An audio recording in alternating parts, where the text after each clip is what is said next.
Y'all, we need to have a discussion. There's this ideology within the gaming industry, no matter if it's AAA or indie, where gamers see a game coming out and immediately have to put a label on it. That label not only overhypes the game, but sets it up for failure more than the studio could. I touched on this very briefly in my We the People video, but the conversation surrounding its Tarkov killer title deserves a whole video on its own. It's time to get comfortable and seek shelter from the keyboard warriors as we talk about franchise killers. And if you don't mind, consider subbing to the channel if you enjoy what you see today. Okay, let's continue. If you don't know what this title is, franchise killers are essentially a way to garner some very quick, artificial excitement for games that either underdeliver or overpromise what they do. I don't know who started this trend of giving these games titles, or if there's some sort of score sheet I have yet to find that qualifies a game for this title, but it's the most ass backwards shit I've ever seen. For example,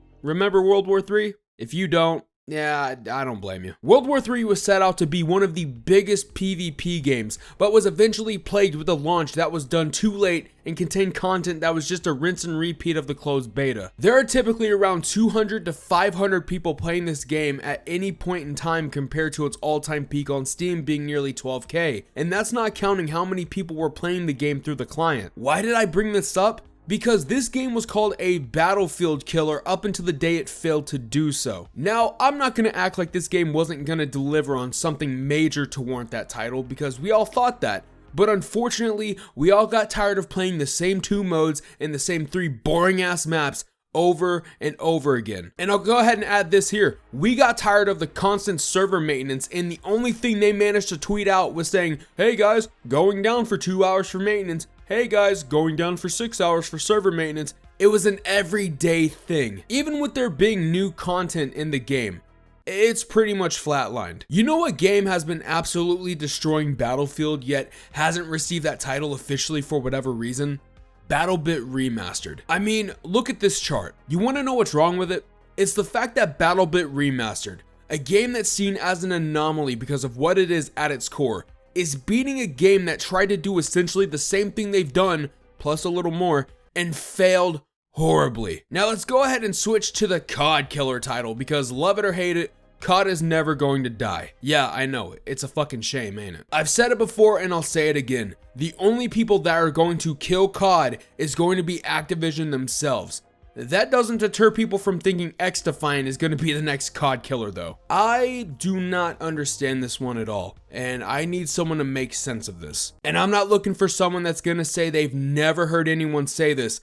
I want someone who genuinely believes this half-baked first-person shooter is going to beat a 20-year franchise that keeps making millions or even billions a year. True, XDefiant is being developed by some devs that brought us the classic COD games as well as some COD esports players, but nostalgia is a very dangerous drug that masks reality. And the reality is XDefiant just ain't that damn good. And I don't know if it's the fact that I've got an ample amount of oxygen going into my head or what, but XDefiant being the next COD killer is like saying Arena Breakout is going to be the next Tarkov killer. And this is where we go into the main event of the hour. I'll go ahead and say this.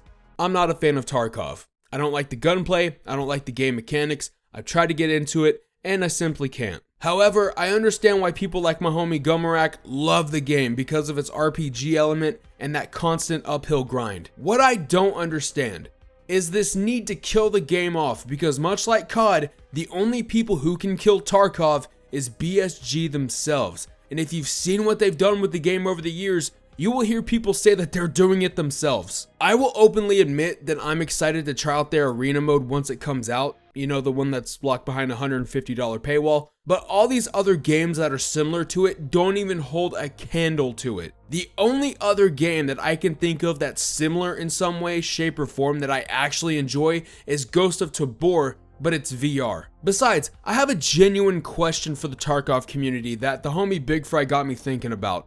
Regardless if you love or hate the game, why is the community keen on seeing the game replaced or dead? Some people don't, but a lot do. And that's what I'm trying to figure out here. Like, if you love the game, why do you want to see it replaced? And if you hate the game, why are you so damn keen on seeing it die? For my final thoughts, this kind of shit has got to end. You can be hyped, you can be excited, but labeling these games killers of the franchises they're trying to coexist with is absolutely ridiculous. And if you're one of those people that buy into the hype and get burned every single time, you damn near deserve it. Sorry if that upsets you, but that's like buying a lottery ticket and expecting to hit the jackpot every single time. The biggest question out of all of this is, why are people so keen on getting rid of franchises that have been able to master their craft over time by creating piss poor imitations in an attempt to finish off the original? The shit does not make sense 95% of the time. Just enjoy the games that are coming out. Don't put these ridiculous expectations on them, and you won't be let down when they don't deliver. Or you can keep doing this. There's always that option too. Now I turn the mic to you. Let me know down below what you think about the franchise killer label. Do you think it's extremely cliche?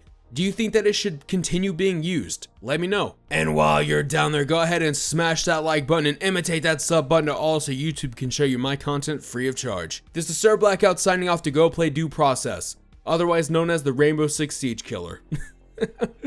Later.